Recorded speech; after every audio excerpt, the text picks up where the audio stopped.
আসসালামু আলাইকুম, সবাইকে স্বাগতম লতিফ ব্লগ টিভিতে। বরাবরের মতো আমি আপনাদের সাথে আছি মালয়েশিয়া আব্দুল লতিফ। আমি আজকে আপনাদেরকে জানাবো মালয়েশিয়ায় যারা অবৈধ প্রবাসী বাংলাদেশি ভাইরা আছেন তাদের উদ্দেশ্য করে কিছু কথা বলবো। কলিং বিষয় আসছেন 22-এ, 23-এ, 24-এ যারা আসছেন অনেকেই কাজ পান নাই বা সুযোগ সুবিধা ভালো নাই, অনেকেই বাইকে গেছেন কোম্পানি ছেড়া। তখন আপনি যখন বাইকে গেছেন আপনার হাতে তো পাসপোর্ট নাই। তবে সেই সকল ভাইদের উদ্দেশ্য করে এবং কি পুরাতন ভাই যারা আছেন তাদের উদ্দেশ্য করে বলবো, যাদের হাতে নতুন পাসপোর্ট নাই বা পাসপোর্ট আছে পুরান ম্যাচ শেষ হয়ে গেছে, আপনারা অতি তাড়াতাড়ি পাসপোর্ট বানানোর চেষ্টা করেন বা বানিবার দেন। কারণ কিসের জন্য এই কথাটা বললাম, হয়তো আশা করা যায় মালয়েশিয়ার সরকার অবৈধ লোক বৈধ করার সুযোগ আবার ইনশাল্লাহ দিব আর কি, মানে ইনশাল্লাহ আশা করা যায়। কারণ এটা তো কয়েক বছর পরপরই প্রত্যেক বছরই পড়াই দিবে লাগছে কয়েক বছর ধরে। তবে আশা করা যায় ইনশাল্লাহ অবৈধ লোক বৈধ করার সুযোগ আবার মালয়েশিয়ার সরকার দেব RTK 3.0-তে ইনশাল্লাহ দেব আর কি। যাই হোক, আপনাদের যাদের পাসপোর্ট নাই ডিজিটালি বানান, এরপরে আপনার পাসপোর্টই বানান, অবশ্যই আপনারা পাসপোর্টটা বানিয়ে হাতে রাখেন। যাই হোক, যদি সুযোগ দেয় আপনি সাথে সাথে ভালো একটা কোম্পানি দেখে আপনি ফিঙ্গার হয়ে যাবেন বা অ্যাপ্লাই করে রাখেন। প্রথমে অ্যাপ্লাই করবেন, তারপরে ফিঙ্গার আপনি।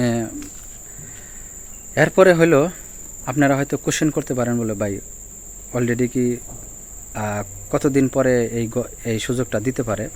তবে এখন এটা শিওর বলা যায় না, তবে আমার আইডিয়া মতে আপনার অবৈধ লোক দেশে যাওয়ার সুযোগ আছে আপনার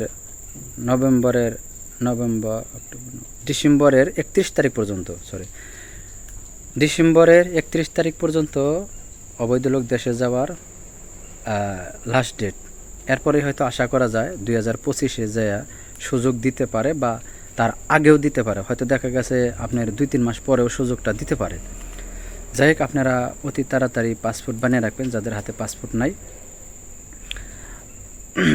তবে আশা করা যায় আর কি ইনশাল্লাহ বৈধ হওয়ার সুযোগ দিব ইনশাল্লাহ মালয়েশিয়ার সরকারে, ইনশাল্লাহ এটা আশা করা যায় 100% কনফার্ম এই জিনিসটা। কারণ প্রত্যেক 2-1 বছর পরই বৈধ হওয়ার সুযোগ দিবে লাগছে মালয়েশিয়ার সরকার বাংলাদেশিদেরকে। শুধু বাংলাদেশি না, সব দেশেরই যারা অবৈধ লোক আছে যাদের ব্ল্যাক লিস্ট নাই তারা সবাই বৈধ হইতে পারে। তবে 2023-এ যাদের সুযোগ আছিল এটা অনেকে হইতে পারে না, যাদের বলা ছিল যাদের 23-এ ভিসা মাতি হয়েছে তারা বৈধ হইতে পারবো না, কিন্তু এই জন্যে অনেক লোক বৈধ হইতে পারে না। তবে এইবার ইনশাল্লাহ সুযোগ দিলে হয়তো সবাই বৈধ হইতে পারবেন। যাই হোক, তবে পাসপোর্ট অবশ্যই আপনারা বানিয়ে হাতে রাখবেন। আর যদি এই মুহূর্তে কোনো দালাল বা কোনো এজেন্ট বলে পাসপোর্ট বানিয়ে আনসাও আমার হাতে দাও আর কিছু টাকা দাও, আমি অ্যাপ্লাই করে রাখি, এখন অ্যাপ্লাই করার কোনো ঘোষণা দেয় না বা কোনো কিছু হয় না, আপনারা এই ধরনের প্রতারক থেকে দূরে থাকবেন, সাবধানে থাকবেন, সতর্ক থাকবেন। কেউ আগে পাসপোর্ট জমা দেবেন না। আর পাসপোর্ট যদি সরকারে ঘোষণা দেয় অবৈধ লোক বৈধ হওয়ার, অবশ্যই সবাই জানবেন, আপনার সব নিউজেই পাওয়া যাবে। ঠিক আছে ভাই? যাই হোক, এরপরও আপনাদের যদি কোনো কিছু জানার থাকে অবশ্যই কমেন্ট করবেন আর আপনার মতামত অবশ্যই জানাইবেন, আমি কমেন্টের উত্তর দেওয়ার চেষ্টা করব। আজকের ভিডিওটা এই পর্যন্তই। সবাই ভালো থাকবেন, সুস্থ থাকবেন, দেখা হবে অন্য কোনো নতুন ভিডিওতে। আল্লাহ হাফেজ।